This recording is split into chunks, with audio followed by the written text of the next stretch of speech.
Congrats, Charlie. You guys had to work, but you fended them off. Yeah, most definitely. It's a hard playing team. We know they've been on a real good roll here as of lately. So we definitely wanted to go out there and definitely start it out from the beginning. We hit a little bit of a dry spell, but we corrected some things that we did wrong, and we just went from there.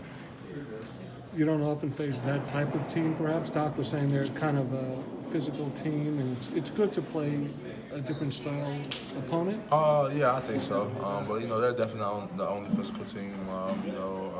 Oklahoma City is definitely another physical team that kind of plays that same type of way, grinding out type of basketball. But we knew it definitely was going to be a tough one because they have. Their 5-man kind of stretches the floor, and then their 4-man kind of like the bangers around, so we had to change our coverages, kind of put different guys on different matchups. But for the most part, I think we did a good job of definitely taking away what they want to do, and we didn't let their, normal scores get hot. They had to get it in spurts and, different time, make it a lot tougher for them.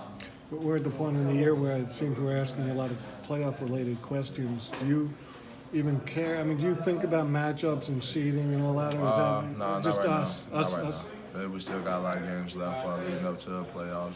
We're still in this thick of March, where we haven't even, came close to getting in April yet, worrying about the playoffs. We still have 2 weeks in April before the playoffs even hit, so it's still a lot of games to be played. It's still a lot of time to work ourselves in different positions, so it's not really having to look at matchups right now because you really don't know who you're going to be matched up with. Like I said, we got a lot of games left. Chris, when you came into this 18-day stretch, you guys had 8 home games. I guess some tough opponents. When you look at this, you guys won 7 of 8. Is that about as well as you guys could have hoped to come out of that? We just played basketball, man. We just took it one game at a time, man. We knew what we had ahead of us. We knew we wasn't going to be on the road for a while, which is definitely good. It's definitely great to be at your hometown arena and definitely be in the hometown there where you practice and you can get your street man and get your right rest, sleeping in your own bed. You don't have to worry about going from hotel to hotel, getting in late, so we definitely had a good stretch where we was home. And we just wanted to take care of business at home, take care of our home games and just make sure we didn't let any of them slip up. You've had 17 double-doubles this year and 5 straight games of 20 or more points. Are you playing as well as you played in the NBA? And are you better this year? Is it just a better opportunity? Honestly, I just get better each year. Honestly, that's my goal. Just keep working on things in my game. Just keep adding things. Just keep trying to, become an all-around type player.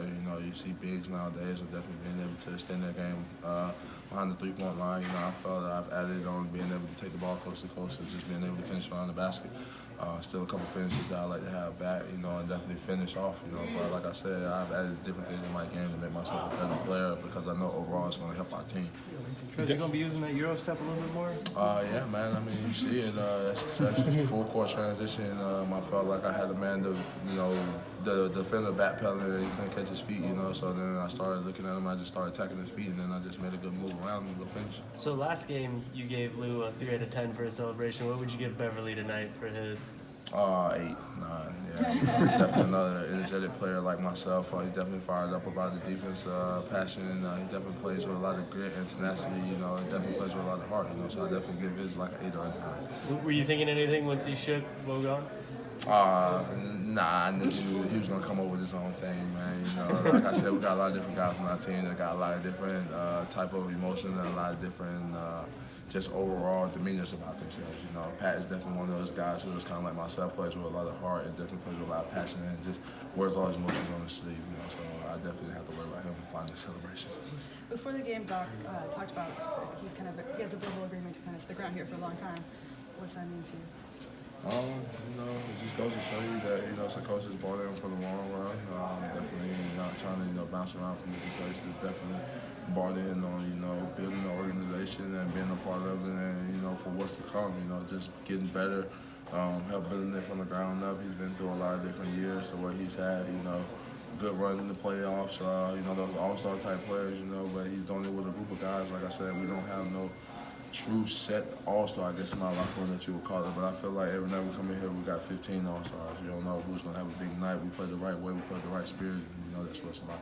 Down the stretch, you got to a 3-point game. How were you guys able to keep that energy in the fourth quarter and make sure you were able to come out with the win?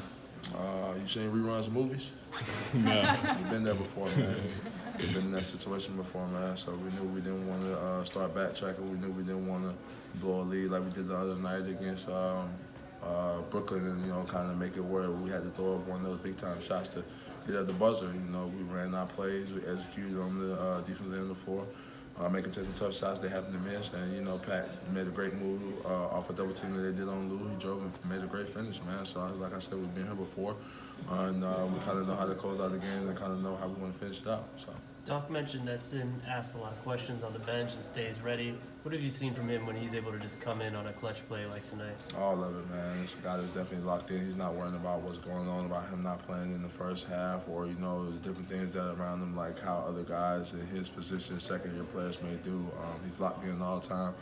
Even times when I'm coming off the floor, he's, you know, just letting me know little things that was there in certain plays and maybe different things of how I can stop guys on, you know, different defensive coverages. So he's always locked in, man, and that's a good thing that you want for rookie guys, because it goes to show you that, you know, another point of emphasis that we're making, you know, that it's not about just him, you know, it's about the whole overall team, you know, and I think that's a great thing.